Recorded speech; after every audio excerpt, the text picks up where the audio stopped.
is a person that can control his anger. But sometimes you have to express that anger as well. That's another topic in itself. So Khalid bin Walid went to the outskirts of Mecca and he started to shout out that I am leaving, I have become a Muslim. If there's anyone who has any questions or wants to stop me and prevent me from my journey, he's allowed to come and stop me. Now the same journey and the same episode that Khalid bin Walid was experienced by Amr bin As. He was muzabdhabina bayna dhalik, in the middle. He wanted to take that next step that will take him to the court of the Prophet of Allah. He came out, Khalid bin Walid thought that Amr bin As has come to stop him. He said, I don't want my sword to be dipped in your blood. But if it has come to that, I will not hesitate. Amr bin As, he started to wave a white cloth that indicated it was a symbol of peace. And he said, no, you are going alone on this journey, why don't you take me? We'll both go and accept Islam. Now the Prophet of Allah is sitting in Medina and he says to the Sahaba, two very important guests, mehman aare, two very important guests are coming. Treat them with dignity and respect. And after a little while, Khalid bin Walid and Amr bin As, they fall into the lap of the Prophet of Allah, kiss their hands and accept Islam. Kirdar. So the Prophet of Allah must have thought, what is the best way to soften that heart? Nothing else. The Prophet was thinking. His mind was switched on. This is dawah, switched on. What is the best way to give dawah to Khalid bin Walid? Accept Islam. If you don't accept Islam, you go to Jannah. It wasn't working.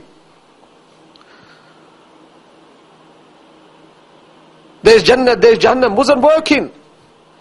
Different temperament, different mizaj, different personality. So the Prophet of Allah was working 24 hours. His mind was switched on. What are the best words that I can put together that will melt the heart of this person? Those words penetrated into the heart of Khalid bin Walid. That's why 80 safuf go into Jannah. We carry this work. Not that we are stronger than the people of the past, and we are more handsome than the people of the past, and we have a greater structure than the people of the past, or we are wealthier than the people of the past. That is not the reason. It is because of the responsibility. We are the Prime Minister, we are the President. One Sahabi, one Sahabi. I don't even want to use the word normal. One Sahabi. We do not even know his name. Not mentioned in the books. He goes to Sham. He goes to Sham. He opens a small shop. And he sells jaw, barley. That's what he's selling. Barley. One day one Christian passes by. And he says to this one Sahabi, can you give me 1 kilo of barley? Now the Sahabi, whenever they went, we have come to Australia.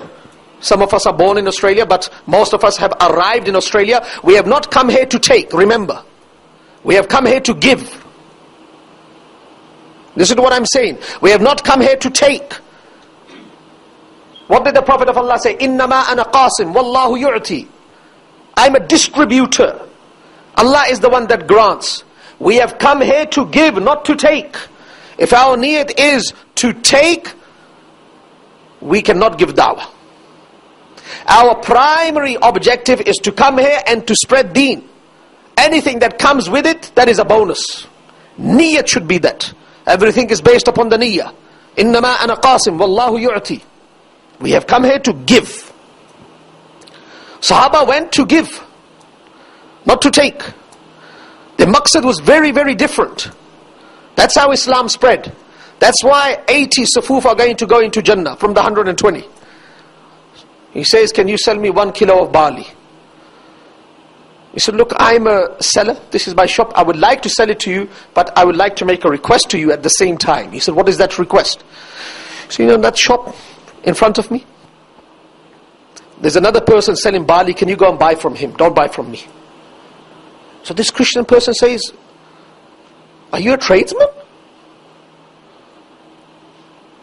Are you a tradesman? I come to you to buy barley and you are directing me to the next shop. He says, look, the reason behind it is that I have sold so many kilos throughout the day. I have enough funds to provide for my family today. I will take sustenance home. But I see my brother in front. No one came to him today. And I don't want my brother to close the shop and go home empty-handed. So he was shocked and amazed. He went, he bought the barley. On the way back, he came to this person and he says, he's just going to utter something, and he said, didn't he sell to you? He said, no, I have bought the barley from him. But I have come here to speak about something more important. He said, what is that? He says, make me a Muslim. He said, why? What have you learnt about Islam? What impressed you so much? He said that your sacrifice, your thinking of another person. He said this is something very, very minimal. This is something very minor for us. He said, I'm not thinking about that. I'm thinking that you are one follower of a prophet who has such a great compassion for humanity. What will be the compassion of the prophet that controls this group? What will be the compassion of that prophet that controls this group? So I accept Islam. So my dear respected brothers, sisters and elders, we hear many a times that we are blessed. But that blessing is because we have come here to give. We have come here with another concept in our mind than normal human beings. If we have come here to lootna, to take from people, then we are going to be separated from that distinction. We are going to be stripped from that distinction, from that honor. The Prophet of Allah wept and cried. So we remain on the right path. Keep that in mind. And I will conclude on a very emotional story that I believe will touch the hearts of all that are listening. One day, Hazrat Jibreel alayhi salatu wasalam came to visit the Prophet. And he used to come on a regular basis. And Hazrat Jibreel was very, very upset. Very upset. So the Prophet of Allah could sense that koi baat hai, something is wrong with Jibreel. He says, oh Jibreel, what is upsetting you? So Jibreel alayhi salatu wasalam says that I have just come from Nar, the fire. And I saw the different levels. And after what I saw, it really left a deep, deep hole in my heart. I feel very, very empty. I feel very, very sad for humanity. So the Prophet of Allah said, what did you see? He said, I observed that Jahannam is made out of 7 levels. 7 levels. The worst punishment is in the bottom levels. Least punishment is in the top levels. So in the bottom level, Allah Rabbul Izzat will throw the munafiqun, the hypocrites. Innal munafiqina fi ad-darkil asfali min an-nar. And that level is known as Hawiyah. Hawiyah. The level above that is for the mushrikun, the idolaters, known as Jahim. The level above that is Saqar. Saqar. That is for the Sabis, the ones that used to worship the sun, the moon and the angels. The level above that is Sa'ir. That is for the Majusi, the people that used to worship the fire. The level above that is Lava. That is for the Jews. The level above that is Hutama. Hutama. That is for the Christians. Then Jibreel became silent. So the Prophet of Allah said, why are you silent? That's only 6. Who goes into 7? And as Jibreel said, the 7th is Jahannam. All together are known as Nar. Nar. All 7 levels are known as Nar. Fire. 7th level, is Jahannam. So the Prophet said, who goes into Jahannam? He said, your ummati, your sinners. The Prophet couldn't digest that. So it has been said in the books of Seerah, the Prophet of Allah for the next 3 days only used to pray, didn't communicate with anyone and go back home. Seclude himself in the house. So for the Sahaba, 3 days are very, very precious. This is the Prophet of Allah not communicated anything. So the Sahaba are very upset to see that the Prophet of Allah is upset.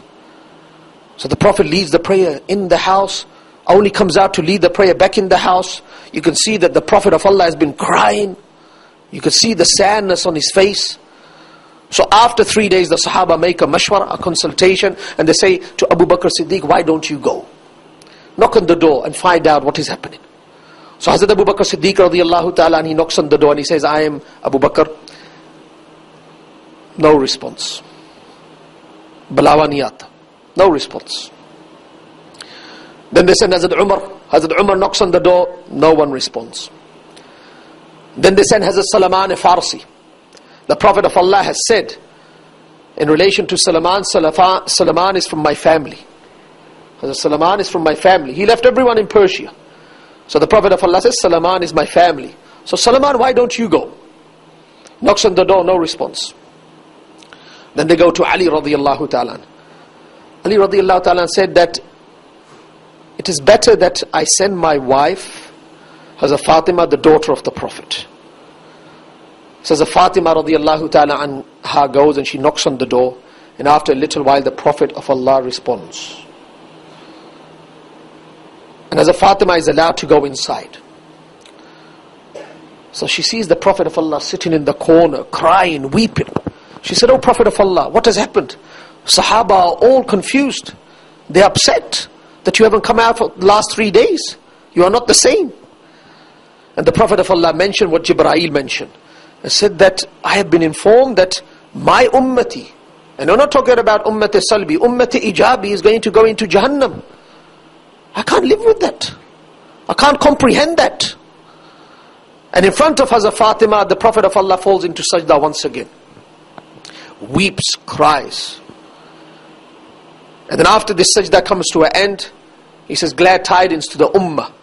Allah Rabbul Izzat has revealed to me, وَلَسَوْفَ يُعْطِيكَ رَبُّكَ فَتَرْضَى وَلَسَوْفَ يُعْطِيكَ رَبُّكَ فَتَرْضَى.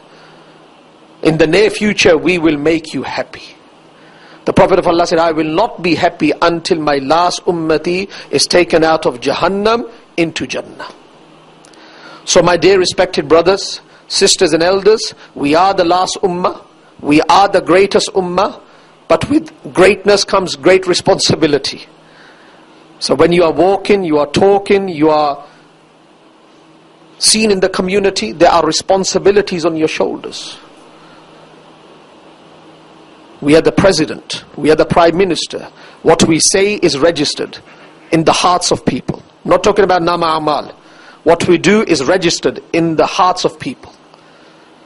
If we behave properly, we won't have to write books. We won't have to preach. That right, good conduct will attract people. Allah Rabbul Izzat use each one of us for this work of da'wah, and Allah Rabbul Izzat allow us to discharge this great responsibility. Subhanakallahumma wa bihamdika ashhadu an la ilaha illa anta astaghfiruka wa atubu ilayk.